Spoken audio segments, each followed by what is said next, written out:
Ex-critique rock, j'ai été en coulisses, à côté des artistes, écrire des papiers, des pans d'étagères de disques à en perdre de vue dans mon chez-moi. J'ai un esprit assez rock. Mais je ne drogue pas, je ne bois pas, j'arrête de fumer, faut voir tous les papiers de chocolat sur mon bureau. Bref, moi aussi, je veux faire ma cure de désintox, et c'est en regardant la première de Supplément, la nouvelle émission dans la grille Canal, que j'ai trouvé de quoi je suis super accro. Yes, c'est super mal, je suis super contente. Je suis donc accro au numérique. Je vais donc faire ma cure. Génial, c'est super rock.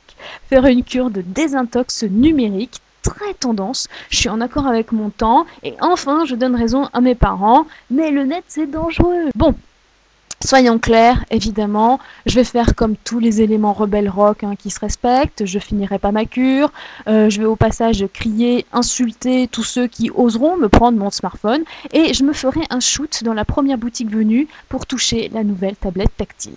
Là-dessus, mon entourage sera inquiet, j'aurai le droit à des leçons de morale, et je ferai ma deuxième, ma troisième, ma quatrième cure, ça va de soi. La Digital Detox, c'est dans le Nouvel Obs numérique que Céline Revel-Dumas avait signé un très bon papier, un an avant que cela devienne vraiment tendance. Elle évoquait déjà les idées outre-Atlantique comme les hôtels qui mettent à notre service des coffres forts pour mettre en prison l'objet de nos insomnies.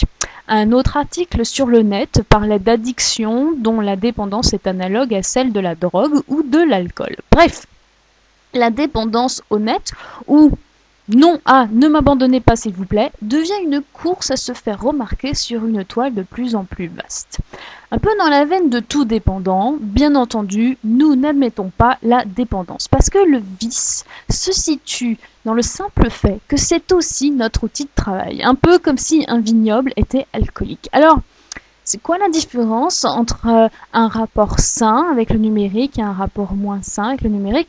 Un rapport moins sain, c'est un rapport moins sain, alors qu'un rapport sain, oui, c'est un rapport sain.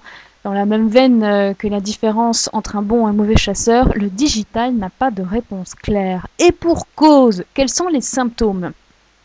Le nombre d'heures passées sur l'ordinateur, le nombre de réseaux sur lesquels nous sommes inscrits, où on poste une photo de notre assiette dans le restaurant qui ressemble plus à ce qu'on aurait pu régurgiter, un peu de notre vie privée dans une sphère dont on ne connaît rien, dont les futurs employeurs s'amusent à dresser un portrait.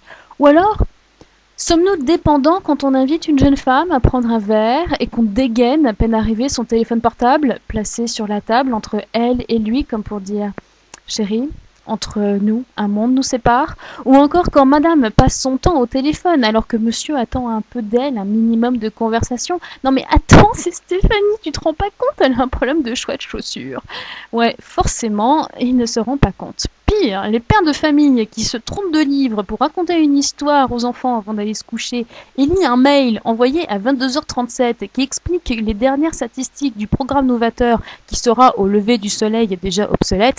Bref, le net est partout, et les prétextes également pour être pendu au mail, une corde qui commence à rendre l'oxygène anxiogène. Dites-moi au moins que vous coupez le téléphone quand vous faites l'amour.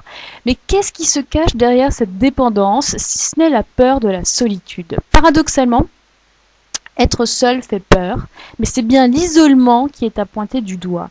Avec cette idée peut-être d'avoir peur d'être abandonné, alors on choisit volontairement de contrôler le monde avec lequel nous serons en accord pour ne pas être face à l'abandon, en créant la dépendance avec les autres virtuels. Le besoin d'attention nous rend donc devant ce fait. Nous cherchons le contact avec l'autre, dans un monde dont l'évolution du monde de communication ne cesse de grandir, et paradoxalement, nous ne savons plus communiquer. Donc, je file dans ma cure, faire ma cure, au cœur d'une abbaye où il n'y aura aucun réseau, un peu comme le boulimique qui se trouve face à une cuisine sans frigo. Et en plus, dans cette abbaye, c'est le silence absolu, calme et quiétude.